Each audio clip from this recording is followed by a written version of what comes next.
It seemed like the labor pains had started.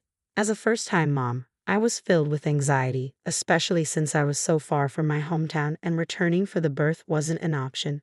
Thankfully, my in-laws' house was just a 10-minute walk away, and with our good relationship, I planned to rely on them if needed. My due date was yesterday, and just as my husband left for work, I started feeling what I suspected were labor pains. I had just arrived at work, but I knew the baby wouldn't arrive immediately. I decided to keep an eye on things and let my husband know if anything changed. Despite my growing anxiety, my husband George seemed strangely indifferent. Reflecting on it now, I realized his behavior had been off for a while. My name is Ellie. At 32, I'm a full-time housewife, having left my job upon discovering I was pregnant. George, who is 2 years older than me, was a senior at the university I attended. We reconnected at a university club gathering 3 years ago, and our chemistry was immediate. Given our age, we decided to marry soon after. I was thrilled to marry while still in my late 20s. George's demanding job often keeps him late or requires him to work on his days off, which only heightens my anxiety. Fortunately, my mother-in-law has been a tremendous support, especially during the rough patch of morning sickness. She's eagerly anticipating the arrival of her grandchild, and I want to ensure a healthy delivery for her sake. My father-in-law has also been incredibly helpful, driving me to the hospital when needed. I'm truly blessed with such wonderful in-laws. Yesterday was my due date, and my anxiety spiked as I noticed no signs of labor starting. I voiced my concerns to George before he left for work, but he seemed irritated and hurried. If the labor pains haven't started, it means it's not time yet. There's no point in overthinking it. The baby will come when it's ready, he said dismissively before heading out. I wasn't asking for him to do anything specific. I just wanted him to understand and empathize with my anxiety. We had this argument several times during my pregnancy, with George insisting that overthinking won't change anything and that things will work out in their own time. Maybe he's right, but giving birth feels like a matter of life and death.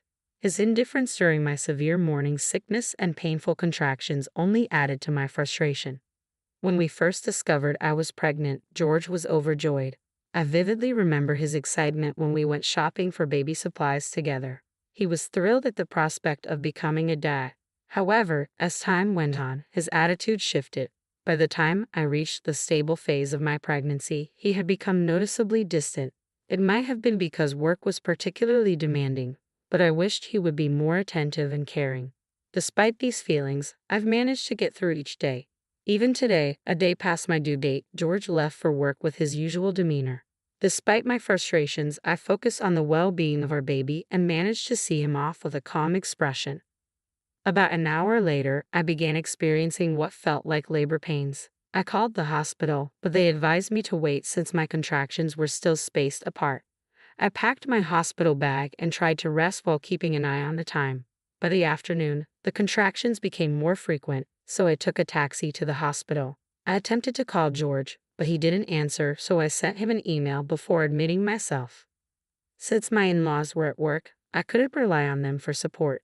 From that point on, all I could focus on was enduring the intense pain. It was excruciating, and I felt utterly alone and anxious, nearly passing out from the discomfort several times. George finally arrived at the hospital in the evening, but to my dismay, he seemed to have been drinking. Really? Of all days? When I mentioned I was in labor, he brushed it off, saying, "I had a sudden drinking party, but I only had one beer." He seemed almost proud, as if having just one beer was something to be commended. It drove me crazy. What? Even one beer is still drinking? You reek of alcohol. Don't come near me like this. Just leave. Between the sharp belly itches and the stench of alcohol, I could hardly think straight. Fortunately, a nurse came in and promptly escorted George out, leaving me alone once more. I spent a restless night, and before I knew it, morning had arrived. It seemed the baby was about to be born soon. After moving to the delivery room and waiting for a while, George eventually came in, looking like he had sobered up. I wanted to ask, what does he want now? But I was too exhausted to even speak. Finally, my son was born safely. Despite the near overwhelming pain, I felt a profound relief when I heard my baby's healthy cry. When the nurse handed my son to George, he hesitated but took him in his arms. As I vaguely thought, "So he's a dad now," George made an outrageous comment. "He doesn't look like me at all. Whose kid is this?" Saying that, George handed our son back to the nurse. I was stunned and glared at him, unable to make sense of what was happening. "Get out," I said firmly, despite the pain making it difficult to speak. George left the room without a word. What was he thinking? How could he act like this? I was too angry and drained to dwell on his behavior, focusing instead on the situation at hand. My son was taken to the nursery, and I was moved to my room. Though I was seething, exhaustion eventually overtook me, and I fell asleep without realizing it. The days flew by as I focused on caring for my son during my 5-day hospital stay. George visited occasionally, but since we were in separate rooms, our time together was brief. My mother-in-law came to pick me up when I was discharged, while George reportedly went back to work. She seemed unaware of George's earlier behavior and showered our baby with affection, constantly remarking on how cute he was. My father-in-law, who had left work early, also came by to help. With them looking after our son, I was able to get some much-needed rest. I was deeply grateful for their support.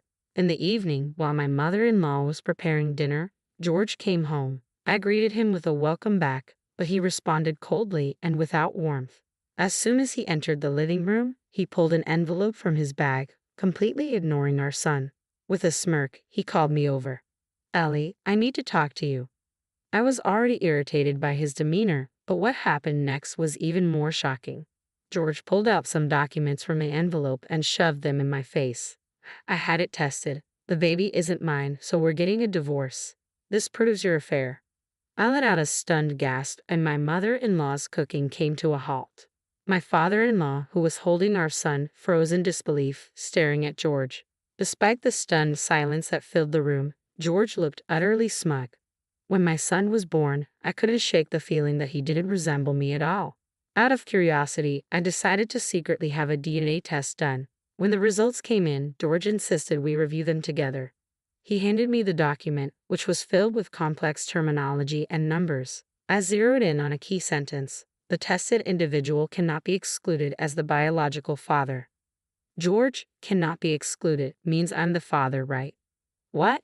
Do you have zero reading comprehension?" George replied with a calm smirk. "If you're not excluded, it means you are the father." George started to panic. "What? No way." As I recalled the events of the birth, my anger flared up again. "So all those accusations were because you suspected me of cheating." I vividly remembered him asking, "Whose kid is this?" when he first saw our newborn son. I placed the document in front of my in-laws, who were livid. "George, how could you do this to Ellie while she was going through so much?" They scolded him. As his parents reprimanded him, George began to make excuses. "Well, the office is full of men, and she often went to drinking parties. She came home late some nights, so naturally, I was concerned." I felt a surge of irritation at George as he glanced at me while speaking. "I reported every drinking party to you, and you even picked me up when I was going to be late, and still, you doubted me." But George continued to act as if he were in the right. "Well, I've read about people raising their partner's child on the internet. A coworker suggested I get a DNA test." "Oh, I see. There's probably no point in discussing this further with him," I thought. "Really? You trusted random stories and the advice of a stranger over me?" My anger flared. "I endured morning sickness and a grueling labor to give birth to a healthy child for you, George, and this is how you repay me." My mother-in-law started to cry, and my father-in-law was visibly enraged. "I can't believe this," he said. As I angrily knocked the documents from George's hand, he fumbled to pick them up, accidentally dropping his bag. To my shock, something unexpected fell out. "What's this?" Inside George's bag was a divorce form. "Are you planning to divorce me suddenly?" George's earlier confidence vanished, leaving him flustered. "No, this isn't, I could no longer tolerate his behavior. You've gone through the effort of preparing divorce papers, and now you're saying you don't want a divorce." I grabbed the divorce papers and tightly gripped a pen. As I prepared to sign, George tried to stop me, but just then, his smartphone rang with an incoming email. My hand paused, a sinking feeling washing over me. When had his behavior and words started to seem so off? It had been strange since summer, after spring had passed. What was this unease? Driven by impulse, I snatched George's phone, holding it away from him as he panicked. I unlocked the screen and was shocked by what I saw. I read aloud. "Have you filled out the divorce papers yet? It wasn't your child anyway, right? Claim alimony from your wife and let's go on a lavish trip." What's this? My intuition had been right. I was puzzled by your sudden accusations of cheating and wondered where they came from. Could it be that you're the one who's been unfaithful? That's why you suspected me of cheating, isn't it? George's face went pale. Who is this woman? Could she be a new employee or something? He must have become the point of contact for new hires this spring and got close to her. I continued calmly. That makes sense. Your behavior changed because you were cheating on me. That's why you were coming home late and claiming to work on holidays. Probably just going on dates. Seeing that George remained silent, it seemed my assumptions were hitting close to home. Hearing this, my father-in-law's anger flared up again. Is this true? As George avoided eye contact, my father-in-law's fist connected with his face. Turning to me, my father-in-law bowed deeply. Ellie, I'm truly sorry for my foolish son. George, now bowing alongside his father, was subjected to a stern interrogation. You should be the one apologizing. Tell the whole truth. The woman George had been involved with matched my suspicions. She was a younger employee who had transferred from another branch, and since George was responsible for her training, their affair had developed from there. It turned out she was also married, though she didn't have children. Stunned, I quickly completed the divorce papers and thrust them at George. Sign these immediately. Ellie, I'm sorry. Please reconsider. I admit my mistakes, George pleaded. I could only regard him with cold detachment. No, I won't reconsider. I don't need someone who abandons me in my time of need. I don't want to see your face again. Since you doubted our son's paternity, you don't need to be a part of his life either. However, I will be seeking child support. With my father-in-law as a witness, George filled out the divorce papers. We also discussed alimony and child support. During this time, my mother-in-law, who had taken our son away temporarily, returned. She silently handed something to George. Confused, he opened it to find an old photo album. Inside was a picture of a baby who bore a striking resemblance to our son. It looks just like him. There's no way he's not your child, my mother-in-law said coldly. These are pictures from when George was born. He resembles our son exactly. George's shock was evident, but he doesn't look anything like me. He began to make excuses. At that point, my patience snapped. If a newborn baby looked exactly like you as an adult, wouldn't that be unsettling? Clearly from the photo, it's obvious that this child is yours. No, it's not that. It's just that everyone kept saying it. I believed it from the start, George stammered. Liar.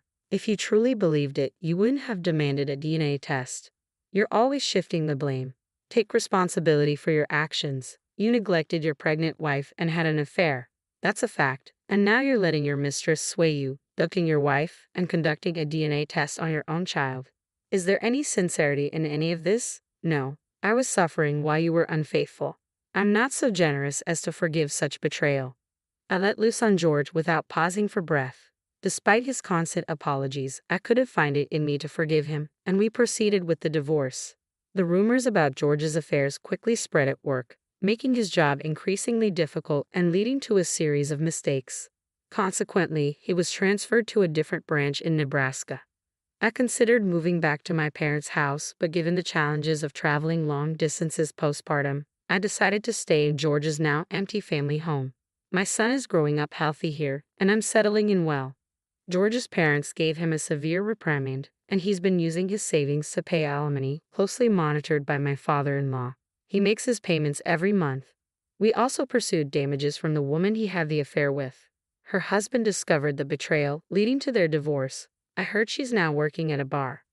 Though George was a foolish husband, I am deeply grateful for the support of my in-laws. They've been a strong presence in my life as I raise our son. I'm very satisfied